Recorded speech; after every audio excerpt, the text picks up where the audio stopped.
நெல்லை மாவட்டம் திசையன்விளை அருகே சொகுசு காரினில் எரிந்த நிலையில் 4 சடலம் கண்டறியப்பட்டுள்ளது.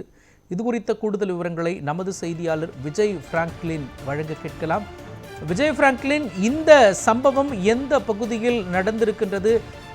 4 சடலங்கள் மீட்கப்பட்டிருக்கின்றதே, விவரம் வெளியாகி இருக்கிறதா? எப்பொழுது இந்த சம்பவம் நடைபெற்றிருப்பதாக கூறப்படுகிறது? காவல்துறையின் விசாரணை என்ன? எந்த பகுதியைச் சேர்ந்தவர்கள் அவர்கள்? சொல்லுங்க.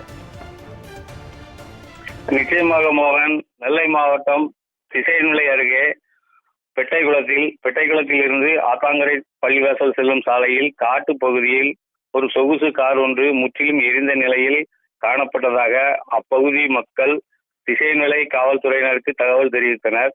தகவலின் பேரில் சம்பவ இடத்திற்கு வந்த காவல்துறையினர் காரினுள் எரிந்த நிலையில் 4 சடலத்தை கைப்பற்றி தடயவியல் துறைக்கு தகவல் கொடுத்தனர். மேலும் மோப்ப நாய்கள் வரவழைக்கப்பட்டது. இறந்தவர்கள் ஒரே குடும்பத்தைச் சேர்ந்தவர்களா அல்லது வேறு ஏதேனும் நண்பர்களா என பல்வேறு கோணத்தில் திசையன்விளை போலீசார் விசாரித்து வருகின்றனர். மேலும் சொகுசு காரினில் 4 பேர் முற்றிலும் எரிந்த நிலையில் காணப்பட்ட நிலையில் அப்பகுதியில் மிகுந்த பரபரப்பை ஏற்படுத்தியுள்ளது. மோகன்,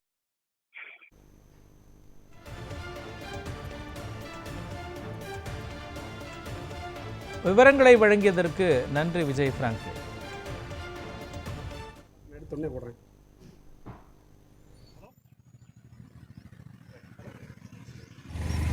ஓகே மேடம், ஒன்றும் இல்லை மேடம், ஆல்ரெடி லைட் நேராக அடிக்கணும் மேடம். இந்த ஆக்சுவலாக சொல்லிடுறேன் மேடம், இந்த மொபைலில் டேரெக்டாக ஃபோனில் மாட்டிடலாம், எடுத்து உடனே போட்டுறேங்க.